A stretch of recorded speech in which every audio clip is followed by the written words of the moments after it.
వాళ్ళు ఒక్కసారి రిప్లై ఇవ్వకపోయినా నీ మూడ్ మొత్తం చేంజ్ అయిపోతుందా? ఎందుకంటే నువ్వు వాళ్ళని ప్రేమించడం కంటే వాళ్ళ అటెన్షన్‌కి నువ్వు అలవాటైపోయావు. వాళ్ళు మాట్లాడితే హ్యాపీ, ఇగ్నోర్ చేస్తే పెయిన్.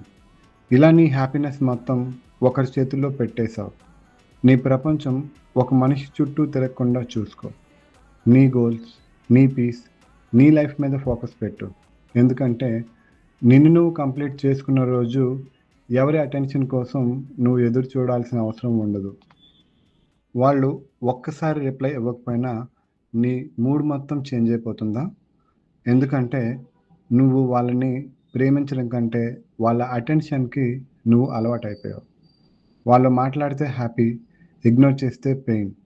ఇలా నీ హ్యాపీనెస్ మొత్తం ఒకరి చేతుల్లో పెట్టేశావు.